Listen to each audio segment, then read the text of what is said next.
இன்ட்ரெஸ்டிங்காக மாறி இருக்கான்னு கொஞ்சம் யோசிக்கணும். நம்ம நம்ம பூசி மூழ்கி ஒரு டிப்ளமேட்டியா விளையாட வைக்கிறதுக்கு இன்னும். நண்பர்கள் அனைவருக்கும் வணக்கம். பார்வதி தான் போக போறாங்கன்ற மாதிரி நிறைய பேர் சொல்லிட்டு இருந்தாங்க.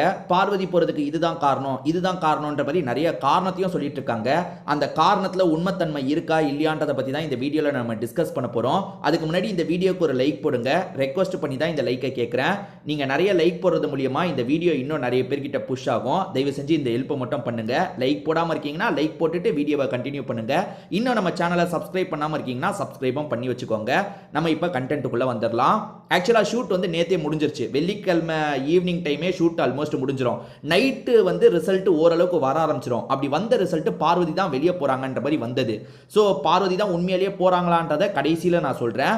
ஆனா பார்வதி போறாங்கன்னு வந்ததுல கூட சில காரணமும் வந்தது. ஏன்னா பார்வதியை வெளியே அனுப்புறது அன்ஃபேர், கண்டிப்பா அன்ஃபேர் தான், டவுட்டே வேணாம். காரணம் அன்அஃபிஷியல் ஓட்டிங்ல கானா வினோத் ஃபர்ஸ்ட் இருக்காரு. கானா வினோத் பக்கத்துல கூட யாருமே வர முடியல. ரொம்ப டிஸ்டன்ஸ் விட்டு பார்வதி இருக்காங்க.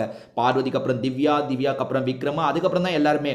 ஸோ வந்து நீங்க எப்பவுமே வந்து ஒரு 8 பேர் இருக்காங்கன்னா அதுல 6வது இருக்கிறவங்கள சேவ் பண்ணா, அதாவது 6வது இருக்கிறவங்கள எவிக்ட் பண்ணா பிரச்சனை வராது. ஏன்னா 8வதுல இருக்கவங்க தான் நியாயமா எவிக்ட் ஆகணும். பட் 6வதுல இருக்கவங்கள பண்ணாலும் பெருசா வராது. ஏன்னா வந்து அன்அஃபிஷியல் ஓட்டிங்ல இப்படி இருக்குப்பா, அஃபிஷியல் ஓட்டிங் வேற மாதிரி இருக்குன்னு கூட மழுப்பிடலாம்.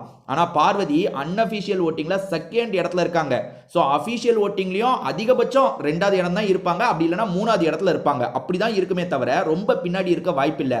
அவங்கள நீங்க எவிக்ட் பண்றீங்கன்னா அது நிச்சயமா அன்ஃபேர் எவிக்ஷனா தான் பார்க்கப்படும். ஏன்னா பிரவீன்ராஜ் எவிக்ட் பண்ணும் போதே வெளியே அனுப்பும் போதே இது அன்ஃபேர்னு சொன்னாங்க. பிரவீன்ராஜ் அது பரவாயில்ல, அந்த லிஸ்ட்ல பின்னாடி தான் இருந்தாரு. அதாவது ரம்யா அவருக்கும் பின்னாடி இருந்தாங்க, அவர் கொஞ்சம் பின்னாடி தான் இருந்தாரு.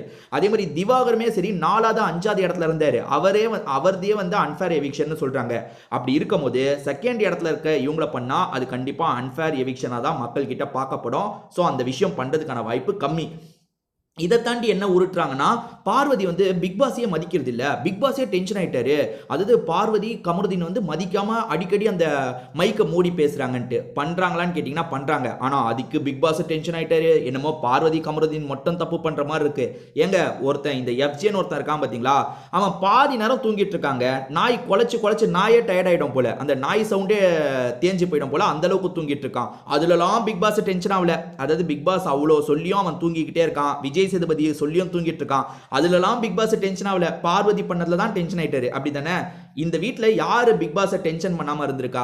எல்லாருமே ஒவ்வொரு நிலைமையில டென்ஷன் பண்ணி தான் இருக்காங்க. அது எல்லா கணக்கையும் பார்வதி பேர்ல எழுதிடுறாரு. அதாவது பார்வதி கமருதீன் மட்டும் தான் என்னமோ பிக் பாஸ் டென்ஷன் பண்ண மாதிரி. அதாவது பிக் பாஸ்ல வாய்ஸ் கொடுக்குற நபர் இருக்காருல, ஒரு போஸ்ட் போட்டிருக்காரு. அதாவது எனக்கு இன்னும் ஒரு அந்த பேஷன்ஸ் எனக்கு சொல்லித்தாப்பா அப்படின்ற மாதிரி, அடுத்த லெவல் பேஷன்ஸ் எனக்கு தேவை போல, அப்படி படுத்தி எடுக்கிறாங்கன்ற தொனில ஒரு ஸ்டேட்டஸ் போட்டிருக்காரு. அதை வச்சுட்டு எல்லா கணக்கையும் பார்வதி மேல எழுதிடுறது.